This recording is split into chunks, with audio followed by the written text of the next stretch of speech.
აგვისტოს მოვლენების შედეგად გადამწყვეტ ბორჯ მხარაგაულის ტყეპარკში დაირღვევა ხეები. ჩატარდება სპორტული შეჯიბრებები სხვა სკოლების მოსწავლეებთან, ჩატარდება კონკურსი ყველაზე ჭკვიანი და აღდგება კომპიუტერული თამაშების ჩემპიონატი სკოლაში. მოსწავლეთა დასაინტერესებლად კარგი იქნებოდა ჟურნალში დამატებითი გრაფის შეტანა. ასე მაგალითად, თუ ჩვენ გვაქვს სავალდებულო გრაფები, აქტივობა, საშინაო დავალება, შემაჯამებელი სამუშაოები, შემოქმედებითობა. მათ გვერდით იყოს არასავალდებულო დამატებითი მეცადინეობების გრაფა, სადაც აღირიცხება არა მარტო დასწრება, არამედ დამატებითი მეცადინეობების ხარისხის ბონუსის სახით. სკოლისთვის აუცილებელია, რომ სწავლისა და მასწავლებლებს შორის არ იყოს გაუგებრობა და ისინი ერთმანეთთან ხალხგასწინებელი იყვნენ. გაუზიარონ ერთმანეთს თავიანთი აზრები და გულისწყივი.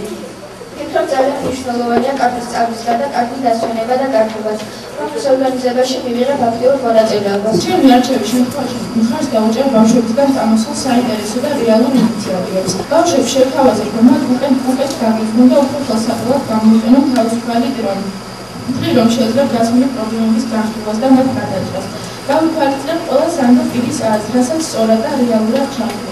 ყოველთვის იქნები ობიექტური და პრინციპული დასაკითხის განხილვისას სწორ პოზიციას წავიდე. პარლამენტის ინიციატივით უნდა მოხდეს სასწავლო გადასვენებული დროის სწორი ორგანიზება. ჩატარდეს ინტელექტუალური, სპორტული, კომპიუტერული შეჯიბრებები და გასართობი გამოსვლებები. ამის მიღწევა მხოლოდ პარლამენტის გუნდური მუშაობის შეიძლება. ამიტომ ევროპული სკოლის მოსწავლეთა პარლამენტის სპიკერის ჩემი არჩევის შემთხვევაში პარლამენტის შიგნით შექმნილ საინიციატივო ჯგუფებს და კომისიებს. ყავს მოეწყობა სხვადასხვა საღამოები, სხვადასხვა დღესასწაულებთან დაკავშირებით. თქვენ თხოვნით მოვიწევთ ცნობილ ადამიანებს, სპორტსმენებს, მსახიობებს და მეცნიერებს. მოეწყოთ სამი სახის ჩემპიონატად. სპორტულს მოხდება სხვადასხვა სკოლაში ჯგუფებთან შეხვედრა. საგანმანათლებლოს მოხდება საქართველოს მასშტაბით ჩატარებული ოლიმპიადაზე თუ კონკურსებზე ჩვენი სკოლის მოსწავლეების გაგზავნა. და ასევე მოეწყობა კომპიუტერული თამაშების ჩემპიონატი. შედეგადაც გამარჯვებული მიიღებს მონაწილეობას სასწავლო მასშტაბით მოხდარ ჩემპიონატზე. ხანდახან ხდება, რომ თქვენი ინტერესები არ ემთხვევა ამათური მზრას. ამიტომ მოსწავლეთა ინტერესების გათვალისწინებით ჩამოვაყალიბებთ კლუბად. კლუბში გაერთიანებული იქნება ერთი და იგივე ინტერესის მქონე ბავშვები. ხანდახან ახალ სკოლაში გამოსულ ბავშვებს უდრის თავის დამკვიდრება. ამის გამო ისინი თავის თავში იკეთებიან და არ აძლევენ მათი მაქსიმალურ შესაძლებლობებს. მე ვეცდები მათ დავეხმარო ამ სიზნელების გადალახმაში.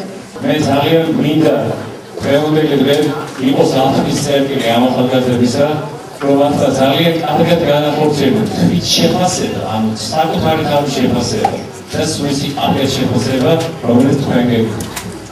მე მინდა იმის თავობაზეც მოგახსენოთ, რომ აი ეს პასუხისმგებლობა იმდენად მაღალი იყო ამ კამპანიის დროს, რომ ზოგიერთმა მათგანმა მონაწილეებმა, შეულებმა, კლასის შეულებმა თავიანთი კანდიდატურები მოუსმინეს. ეს კიდევ ერთი მინიშნება იმისკენ, თუ როგორი პასუხისმგებლობით ეკიდებოდნენ ისინი ამ საქმიანობას. მე იმათაც მინდა მადლობა უთხრა, რადგანაც ერთი კარგი გამოთქმა მადლობა ეკუთვნის იმას, ვინც ამბობს და აკეთებს და იმასაც, ვინც გულს იმ დროს, როცა ასეა საჭირო. ძალიან დიდი მადლობა იმ ხალხს. მაგრამ მე იმათ იმედი მაქვს, იმიტომ რომ ისინი პარლამენტში იქნებიან და გვერდში დაუდგებიან თავიანთ მეგობრებს. ბოლოს მინდა საარჩევნო შტაბის გადაწყვეტილების თავობაზე მოგახსენო. შეიქმნა ხმის დამთვლელი კომისია, რომლის შემადგენლობაში შედის ყველა კანდიდატი, ვინც ყველა კანდიდატის დობით აღჭურვილი პირი, ვინც დღეს ღებულობს არჩევნებში მონაწილეობას. ის 4-ვე კანდიდატი, რომელმაც მოხსნა თავისი კანდიდატურა. და თავმჯდომარე მათი აი ამ საარჩევნო დამთვლელი კომისია იქნება თქვენი მონამორჩი. ასე რომ ეს კომისია ძალიან ობიექტურად შეაფასებს იმ თქვენს მიერ მიცემულ ხმებს და დიდი იმედებით და დიდი გულისწყრით ველოდებით 1 ნოემბრის არჩევნებს. მე მინდა რომ ვისაც ავირჩევთ ეს არჩევა შეიძლება ახლა მეკითხები ზოგმა მეტი მიიღოს ზოგმა ნაკლები, მაგრამ ეს არავითარ შემთხვევაში არ უნდა შემდეგ გამოჩნდეს თქვენ ურთიერთთანამშრომლობაზე. რასაკვირველია, ერთი ცოტა უპირატესი იქნება, მაგრამ სხვა ვინც იქნება შემადგენელი 11 კაცი აირჩა ხო პარლამენტში, ის 10 იქნება ისი დამხმარე. მე წარმატებას გისურვებ თვითონ თქვენთანაც. შეიძლება ზოგიერთი ჩემთვის უფრო ახლობელი, ზოგიერთი უფრო არა, მაგრამ მე ყველას მინდა გისურვოთ ეს ჩვენი პირველი ნაბიჯი.